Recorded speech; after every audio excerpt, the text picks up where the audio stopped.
उपनिषद में बताया भी है कि प्रकृति में 3 प्रकार के गुण चलते हैं, रजोगुण, सतोगुण और तमोगुण।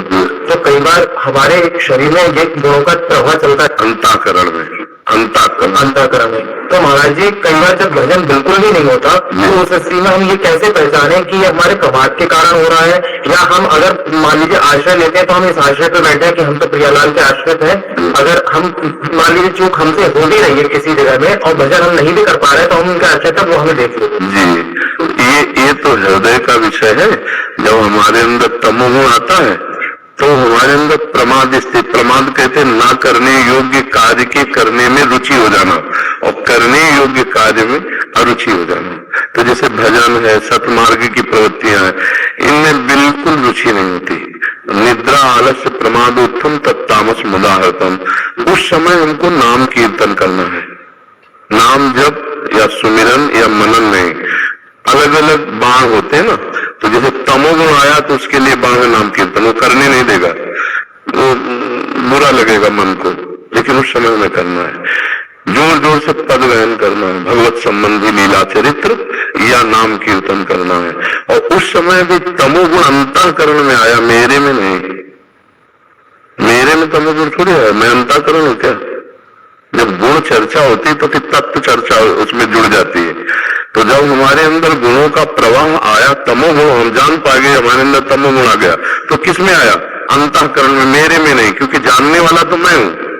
वो अंतःकरण मेरे जानने में आने वाला विषय है, इसका मतलब मैं अंतःकरण नहीं हूं। समझ पा रहे हो ना? ये ज्ञान की बात है, मैं साक्षी हूं उसका। अब अंतःकरण में प्रमाद स्थिति आ रही हो, हम नाम कीर्तन कर रहे हैं, जीत गए हम तमोगुण को। अब रजोगुण जब आएगा तो भोग विलासिता का चिंतन कराएगा।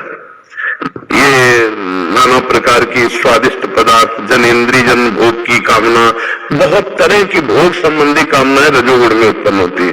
तो जब हमारा भजन में अरुचि और भोगों में रुचि होने लगे, भोगों का चिंतन तो समझ लेना चाहिए रजोगुण आ गया। अब उस समय हमें क्या करना है? उस समय सत्संग सुनना चाहिए।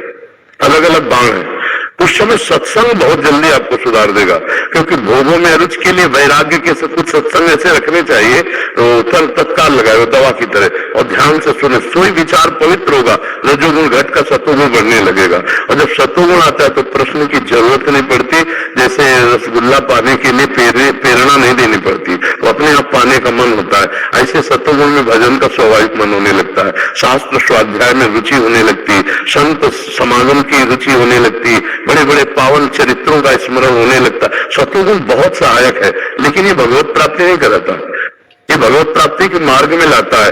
फिर भगवत प्राप्ति होती है तीनों गुणों के त्याग से, क्योंकि अगर सतोगुण है तो फिर रजोगुण दबाकर सतोगुण को चढ़ जाएगा, स्थायी चीज नहीं है।